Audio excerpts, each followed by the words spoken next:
2026 সালের জন্য কৃষি ও গ্রামীণ উন্নয়নকে অগ্রাধিকার দিয়ে নতুন নীতিপত্র প্রকাশ করেছে চীন। দক্ষিণ পূর্বাঞ্চলীয় ফুজিয়ান প্রদেশে এ সময় দেখা গেছে আমদানিকৃত উৎসব পণ্যের ব্যাপক প্রবাহ। চীন ও উরুগুয়ের মধ্যে কৃষিভিত্তিক বাণিজ্য বহু বছর ধরেই শক্ত অবস্থানে রয়েছে। দক্ষিণ চীনের কুয়াংতং প্রদেশের কুয়াংচৌ শহরের নানসা বন্দর বর্তমানে চীনের সবচেয়ে বড় চেরি আমদানি কেন্দ্র। বৈশ্বিক জলবায়ু পরিবর্তনের প্রেক্ষাপটে ঘাস ভূমির স্থিতিশীলতা বোঝা ও ভবিষ্যৎ পূর্বাভাস দেওয়ার ক্ষেত্রে এই গবেষণা নতুন দৃষ্টিভঙ্গি দেবে।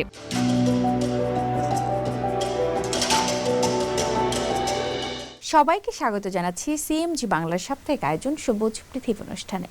কৃষিভিত্তিক এই অনুষ্ঠানে পুরো সময় আছি আমি আফরিন মিম। কৃষি উৎপাদন আর পরিবেশ বান্ধব নানা ঘটনার ৭-১৭ নিয়ে আমাদের আয়োজন সবুজ পৃথিবী।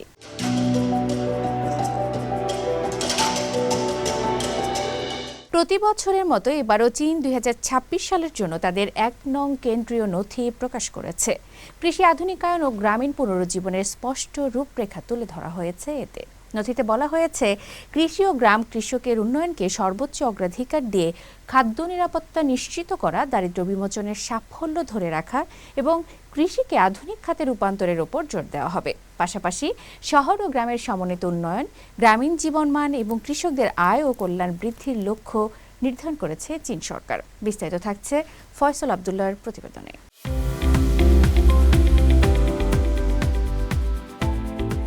2026 সালের জন্য কৃষি ও গ্রামীণ উন্নয়নকে অগ্রাধিকার দিয়ে নতুন নীতিপত্র প্রকাশ করেছে চীন।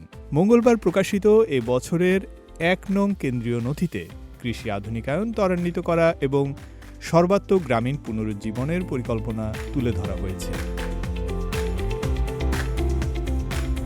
চীনে প্রতি বছরের প্রথম নীতিগত ঘোষণাকে ১ নং কেন্দ্রীয় নথি বলা হয়। এটি সাধারণত কৃষি ও গ্রামীণ খাতে সরকারের অগ্রাধিকার নির্দেশ করে।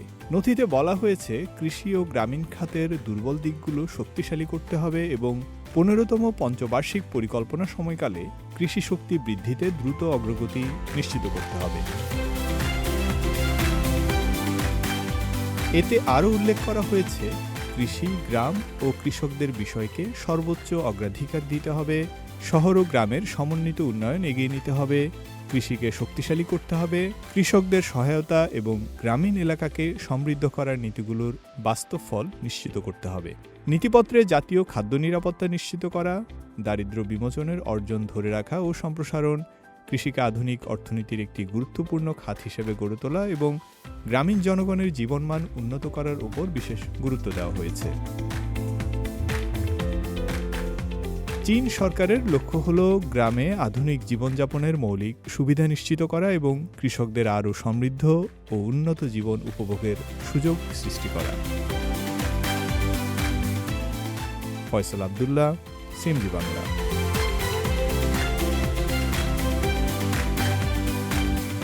চীনের বসন্ত উৎসবকে সামনে রেখে দক্ষিণ পূর্ব চীনের ফুজিয়ান প্রদেশের সিয়ামেনে বেড়েছে উৎসবের পণ্যের আমদানি। বিশেষ করে সামুদ্রিক খাবার ও তাজা ফলের চাহিদা দ্রুত বাড়ছে। দক্ষিণ আমেরিকা থেকে দ্রুত পণ্য পরিবহনের কার্যকর ভূমিকা রাখছে Xiamen Sao Paulo BRICS cargo air route. উৎসবকালীন বাজার সরবরাহ নিশ্চিত করতে ২৪ ঘন্টা কাস্টমস ক্লিয়ারেন্স চালু করায় দ্রুত বাজারে পৌঁছাচ্ছে এসব তাজা পণ্য।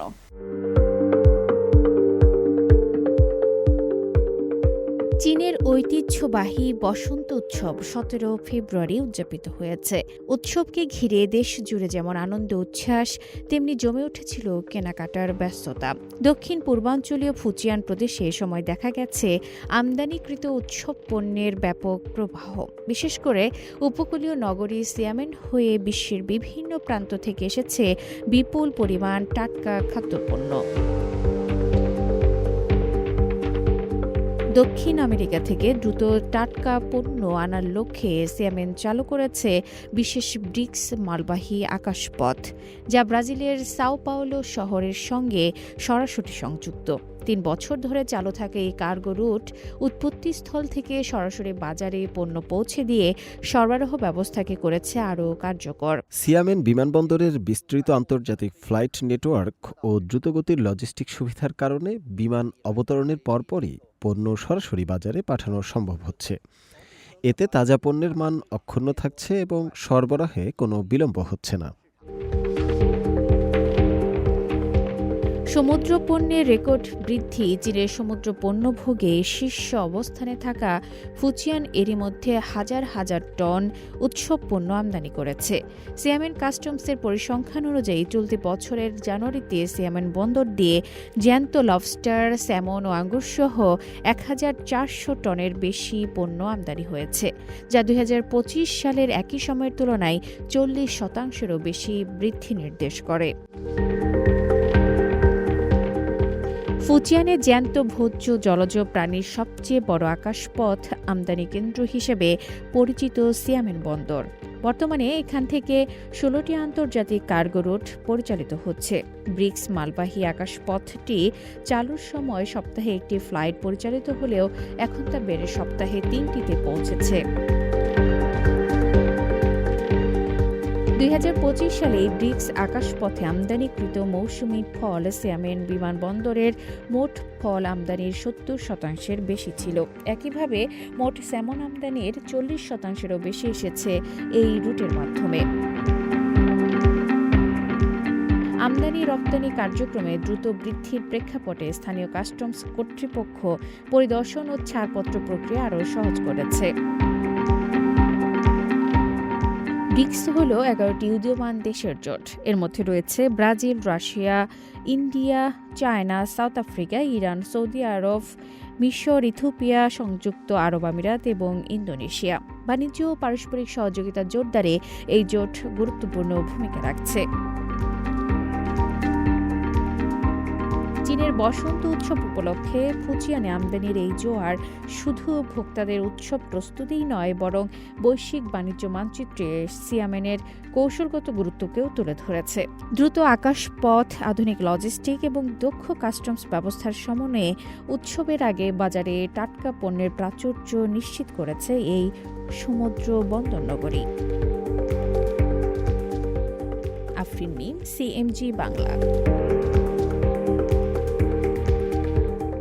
চীন ও উরুগুয়ের মধ্যে অর্থনৈতিক সহযোগিতা আরও জোরদার হতে পারে, এমন আশাবাদ ব্যক্ত করেছেন উরুগুয়ের ন্যাশনাল মিট ইনস্টিটিউটের সভাপতি গাস্তোস কাওলা।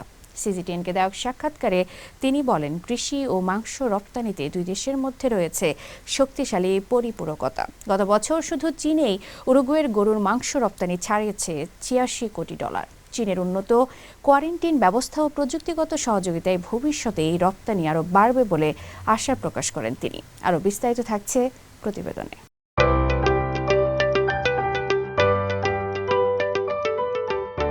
চীন ও উরুগুয়ের মধ্যে কৃষিভিত্তিক বাণিজ্য বহু বছর ধরেই শক্ত অবস্থানে রয়েছে। বিশেষ করে গরুর মাংস এই সম্পর্কের মূল ভিত্তি। গত বছরের নভেম্বর পর্যন্ত চীনে উরুগুয়ের গরুর মাংস রপ্তানি পৌঁছায় $৮৬০ মিলিয়ন, যা আগের বছরের তুলনায় 14% বেশি। সম্প্রতি সিজিটিএনকে দেওয়া সাক্ষাৎকারে গাস্তোস কাওলা বলেন, চীনের কার্যকর কোয়ারেন্টাইন প্রক্রিয়া উরুগুয়ের জন্য বড় সুবিধা তৈরি করেছে। এর ফলে ভবিষ্যতে আরও বেশি গরুর মাংস রপ্তানি সম্ভব হবে। তিনি জানান, চীনে প্রতি বছর মাংসের চাহিদা বাড়ছে, আর উরুগুয়ে মানসম্মত মাংস উৎপাদনে সক্ষম। তাই দুই দেশের মধ্যে সরবরাহ ও চাহিদার একটি ভালো সমন্বয় তৈরি হয়েছে, যা উভয়ের জন্যই লাভজনক। স্কাউলার ভাষায়, আমরা পরিপূরক দেশ। আমাদের অর্থনীতিতে রপ্তানির গুরুত্ব অনেক। মাংস শিল্প আমাদের কর্মসংস্থান ও অর্থনীতির প্রায় 10% জুড়ে রয়েছে। তিনি আশা করেন, চীনের প্রযুক্তিগত সহায়তায় উরুগুয়ে আরও দক্ষভাবে মাংস উৎপাদন করতে পারবে। এই সাক্ষাৎকারের সময়ে উরুগুয়ের প্রেসিডেন্ট ইয়ামান্দু অর্সি 7 দিনের রাষ্ট্রীয় সফরে চীন পৌঁছান। এই সফরকে দুই দেশের সম্পর্ক জোরদারের নতুন সুযোগ হিসেবে দেখা হয়। স্কাওলা বলেন, উরুগুয়ে তাদের উৎপাদন পদ্ধতি, জেনেটিক তথ্য ও টেকসই কৃষি অভিজ্ঞতাও চীনের সঙ্গে ভাগ করে নিতে আগ্রহী। তার মতে, দুই দেশের সামনে একসঙ্গে এগিয়ে যাওয়ার বড় সুযোগ রয়েছে। চীন এক দশকেরও বেশি সময় ধরে উরুগুয়ের সবচেয়ে বড় বাণিজ্য অংশীদার। একই সঙ্গে উরুগুয়ের পণ্যের প্রধান বাজারও চীন। বৈশ্বিক অনিশ্চয়তার সময়ে এই অংশীদারত্ব আরও গুরুত্বপূর্ণ হয়ে উঠেছে। সব মিলিয়ে কৃষি ও মাংস শিল্পকে কেন্দ্র করে গড়ে ওঠা চীন উরুগুয়ের সম্পর্ক এখন প্রযুক্তি, টেকসই উৎপাদন ও পারস্পরিক আস্থার ভিত্তিতে আরও বিস্তৃত হওয়ার পথে। পরিপূরক অর্থনৈতিক শক্তিকে কাজে লাগাতে পারলে এই অংশীদারত্ব ভবিষ্যতে বৈশ্বিক বাণিজ্যে একটি সফল মডেল হিসেবে প্রতিষ্ঠিত হতে পারে। আফরিন মিম, সিএমজি বাংলা। চীনা নববর্ষ সামনে রেখে ফলের চাহিদা বাড়ছে। বিশেষ করে চিলির আমদানি করা চেরি এখন চীনা ভোক্তাদের কাছে সবচেয়ে জনপ্রিয় ফলগুলোর একটি। আধুনিক বন্দর ব্যবস্থাপনা, কাস্টমস ও লজিস্টিক্সের সমন্বয়ে এখন জাহাজ থেকে বাজারে পৌঁছাতে সময় লাগছে মাত্র 2 ঘন্টারও কম। বিস্তারিত থাকছে প্রতিবেদনে।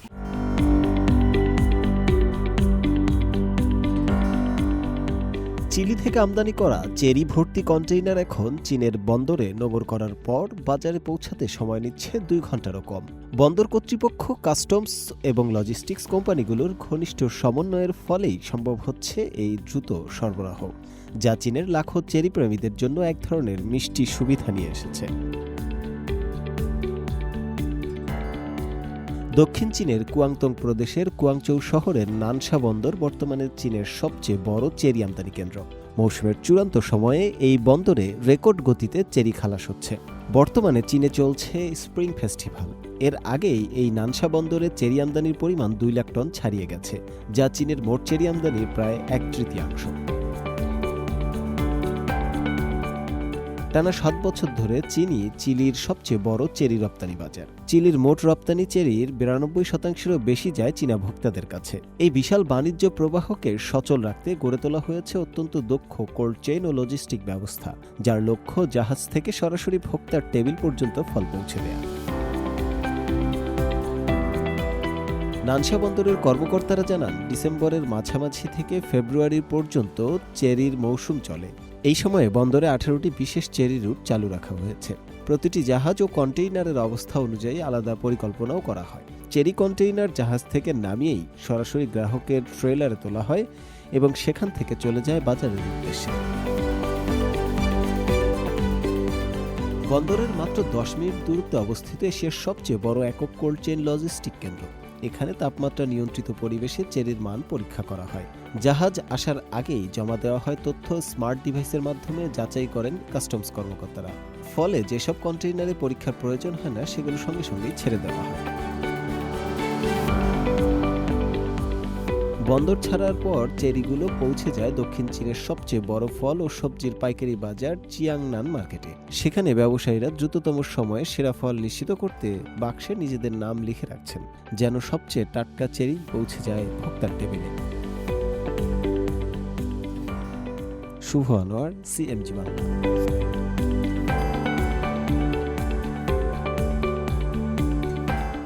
চারণভূমিকে দীর্ঘমেয়াদে স্থিতিশীল রাখার কার্যকর সূত্র বের করেছেন চীনা ও আন্তর্জাতিক গবেষকরা। গবেষণায় দেখা গেছে, ঘাস ভূমির স্থিতিশীলতায় মূল চাবিকাঠি হল স্থানীয় উদ্ভিদ প্রজাতির বৈচিত্র্য।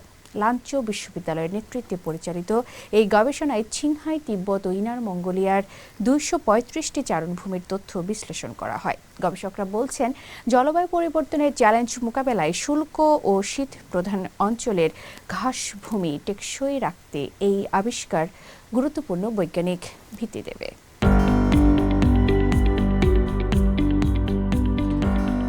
চারণভূমিকে দীর্ঘমেয়াদে স্থিতিশীল রাখার মূল চালিকা শক্তি শনাক্ত হয়েছে চীনের ও আন্তর্জাতিক বিজ্ঞানীদের এক যৌথ গবেষণায়। গবেষণায় দেখা গেছে, স্থানীয় ঘাস ভূমির প্রজাতিগত বৈচিত্র্যই ওই স্থিতিশীলতার প্রধান ভিত্তি। উত্তর পশ্চিম চীনের কানসু প্রদেশে অবস্থিত লাঞ্চৌ বিশ্ববিদ্যালয়ের কলেজ অফ ইকোলজি নেতৃত্বে এবং নেদারল্যান্ডস ও স্পেনের গবেষকদের সহযোগিতায় পরিচালিত এই গবেষণার ফলাফল প্রকাশিত হয়েছে আন্তর্জাতিক জার্নাল নেচার কমিউনিকেশনসে। গবেষণা দলের প্রধান অধ্যাপক লিউ সিয়াং বলেন, বৈশ্বিক জলবায়ু পরিবর্তনের প্রেক্ষাপটে ঘাস ভূমির স্থিতিশীলতা বোঝা ও ভবিষ্যৎ পূর্বাভাস দেওয়ার ক্ষেত্রে এই গবেষণা নতুন দৃষ্টিভঙ্গি দেবে।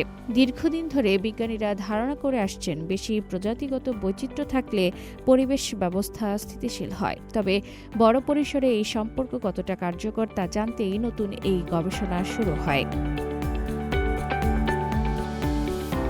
গবেষণার জন্য চীনের চিংহাই তিব্বত মালভূমি ও ইনার মঙ্গোলিয়া মালভূমির মতো শুষ্ক ও শীত প্রধান অঞ্চলের ২৩৫টি চারণভূমি নমুনা হিসাবে ঠিক করা হয়। সেখানে উদ্ভিদের প্রজাতি, কার্যকরী বৈশিষ্ট্য ও মাটির ভৌত ও রাসায়নিক গুণাগুণ বিশ্লেষণ করা হয়। পাশাপাশি ১ দশকের স্যাটেলাইট তথ্য ব্যবহার করে প্রতিটি এলাকায় উদ্ভিদ উৎপাদনশীলতার বার্ষিক পরিবর্তন পর্যবেক্ষণ করা হয়েছে। গবেষণায় দেখা গেছে, স্থানীয় পর্যায়ে প্রজাতির সংখ্যাধিক্য উৎপাদনশীলতাকে স্থিতিশীল করে, কিন্তু কার্যকরী বৈচিত্র্য কখনো কখনো অস্থিতিশীলতাকেও বাড়িয়ে দেয়। এছাড়া অঞ্চলভেদে স্থিতিশীলতার নিয়ামকও ভিন্ন। ইনার মঙ্গোলিয়া মালভূমিতে যেখানে পানির ঘাটতি বড় সমস্যা, সেখানে বার্ষিক গড় বৃষ্টিপাতই প্রধান স্থিতিশীলকারী উপাদান। আবার চিংহাই তিব্বত মালভূমিতে যেখানে তাপমাত্রা বড় সীমাবদ্ধতা, সেখানে স্থানীয় প্রজাতিগত বৈচিত্র্যই মূল ভূমিকা রাখে। লিউ চিয়াং বলেন, মাঠ পর্যায়ের গবেষণা ও দীর্ঘমেয়াদী স্যাটেলাইট তথ্য একত্রে বিশ্লেষণ করে তারা নিশ্চিত হয়েছেন স্থানীয় প্রজাতিগত বৈচিত্র্য ঘাসভূমির উৎপাদনশীলতা স্থিতিশীল রাখতে অপরিহার্য। একই সঙ্গে এই গবেষণা শুষ্ক ও শীতপ্রধান অঞ্চলের ঘাসভূমির টেকসই ব্যবস্থাপনার জন্য নতুন বৈজ্ঞানিক ভিত্তি দেবে। আফরিন মিম, সিএমজি বাংলা। প্রিয় দর্শক, আমরা অনুষ্ঠানের একদম শেষ পর্যায়ে চলে এসেছি। অনুষ্ঠানটি টেলিভিশনের পাশাপাশি সামাজিক যোগাযোগ মাধ্যমে দেখতে www.facebook.com/cmg বাংলা এবং ইউটিউব চ্যানেল সিএমজি বাংলাতে ক্লিক করুন। আগামী সপ্তাহে আবার দেখা হবে একই দিন একই সময়ে। সবাই ভালো থাকুন, নিরাপদে থাকুন, আর থাকুন সবুজের সঙ্গে।